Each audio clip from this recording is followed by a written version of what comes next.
Halo Ananda semuanya. Hari ini kita ketemu lagi dalam pembelajaran PPKN masih bersama Ibu Destri. Hari ini Ananda Ibu semuanya, kita pertemuan yang kedua. Pertemuan yang kedua ini kita masih membahas tentang bab yang pertama, yaitu perumusan dan penetapan Pancasila sebagai dasar negara. Nah, anak-anak ibu semuanya, pada pertemuan yang kedua ini, kita membahas khusus tentang materi penetapan Pancasila sebagai dasar negara.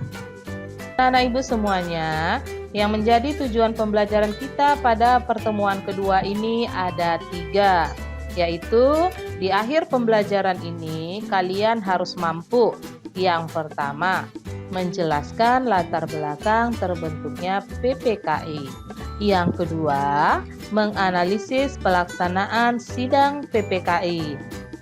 Dan yang ketiga, kalian nantinya setelah mengikuti pembelajaran ini mampu menyebutkan hasil sidang PPKI.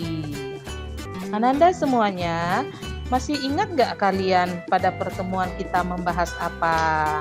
Nah, Ibu ingatkan kembali ya, pada pertemuan pertama itu kita mempelajari tentang BPU PKI, yang mana BPU PKI itu merupakan sebuah badan yang merumuskan Pancasila sebagai dasar negara pada sidang pertamanya, yaitu tanggal 29 Mei sampai 1 Juni 1945.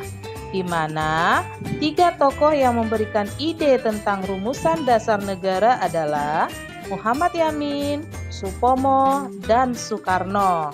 Kemudian pada pertemuan pertama kita juga membahas tentang Panitia 9 yang berhasil menyepakati Piagam Jakarta. Oke, nah Ibu, yang pertama kita akan lihat yaitu tentang terbentuknya PPKI. Nah, setelah BPU PKI menyelesaikan tugasnya merumuskan dasar negara, maka badan tersebut dibubarkan.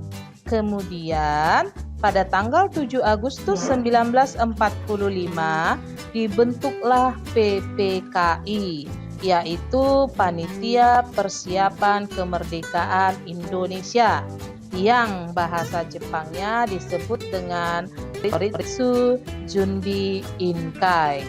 Nah, anak-anak ibu, untuk keperluan pembentukan PPKI ini, maka Insinyur Soekarno, Muhammad Hatta, dan Rajiman Widyodiningrat itu berangkat ke Saigon untuk menemui Jenderal Besar Terauchi. Nah, hasil pertemuan mereka, maka diangkatlah Insinyur Soekarno menjadi Ketua PPKI dan Muhammad Hatta sebagai Wakil Ketua PPKI, yang mana jumlah anggotanya sebanyak 19 orang.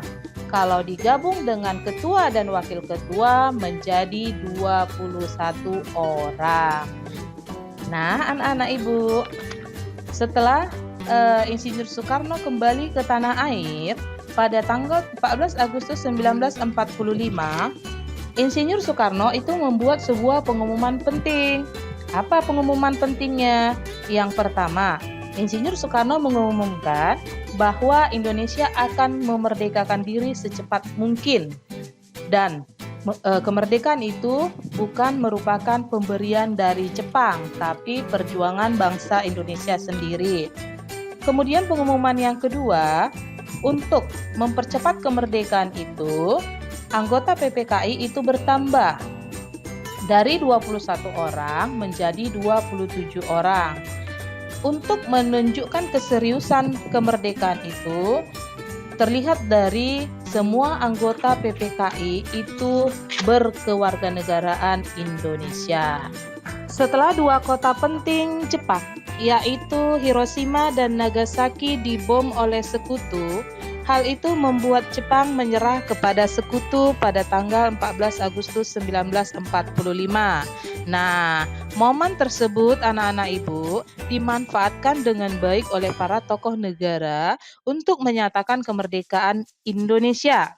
Sehingga pada hari Jumat, tepatnya tanggal 17 Agustus 1945, pukul 10 pagi bertempat di kediaman Insinyur Soekarno. Insinyur Soekarno didampingi oleh Muhammad Hatta itu memproklamasikan kemerdekaan Indonesia.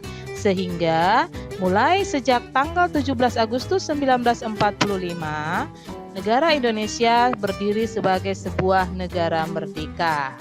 Nah, anak-anak ibu, sehari setelah Indonesia merdeka, yaitu tanggal 18 Agustus 1945, PPKI melaksanakan sidang pertamanya yang menghasilkan 3 poin. Yang pertama, menetapkan Undang-Undang Dasar 1945.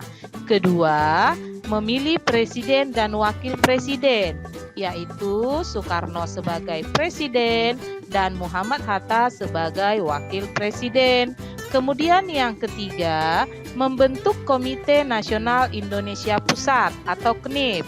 KNIP inilah yang bertugas membantu pekerjaan presiden, sementara menteri belum terbentuk. Apa yang harus kita ingat dari hasil sidang PPKI ini, anak ibu? Yang perlu kamu ingat atau yang perlu kita ketahui dari hasil sidang PPKI ini adalah 1. Bahwa Pancasila sebagai dasar negara itu tercantum di dalam Undang-Undang Dasar Negara Republik Indonesia tahun 1945. Tepatnya tercantum di bagian pembukaan Undang-Undang Dasar Negara Republik Indonesia tahun 1945 alinea keempat. Sehingga sidang pertama, poin pertama PPKI yang menyatakan menetapkan Undang-Undang Dasar 1945 sama artinya menetapkan atau mengesahkan Pancasila sebagai dasar negara. Nah, poin kedua yang harus kita ingat adalah bahwa konsep pembukaan Undang-Undang Dasar Negara Republik Indonesia tahun 1945 itu diambil dari Piagam Jakarta yang disahkan atau dirumuskan oleh Panitia 9 tanggal 22 Juni 1945. Diambil setelah melakukan perubahan di bagian sila pertama Pancasila. Sila pertama Pancasila di dalam Piagam Jakarta itu berbunyi, ketuhanan menjalankan syariat Islam bagi pemeluknya. Di dalam pembukaan Undang-Undang Dasar 1945 diganti menjadi ketuhanan yang Maha Esa.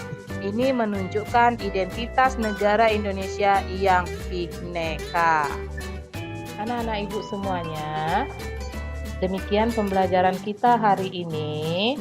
Yang bisa kita simpulkan materi pembelajaran hari ini adalah bahwa yang menetapkan atau yang mengesahkan Pancasila sebagai dasar negara itu adalah PPKI pada sidangnya yang pertama tanggal 18 Agustus 1945. Hasil sidangnya poin pertama yaitu menetapkan Undang-Undang Dasar 1945, di mana di dalam Undang-Undang Dasar itulah terdapat rumusan Pancasila, tepatnya di dalam pembukaan Undang-Undang Dasar 1945.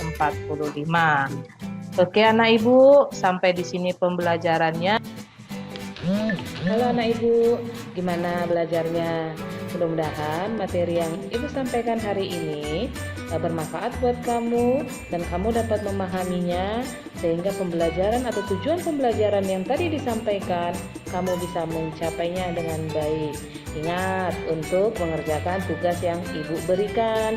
Jangan lupa tetap semangat, jaga kesehatan, sukses selalu buat kamu semuanya. Dadah.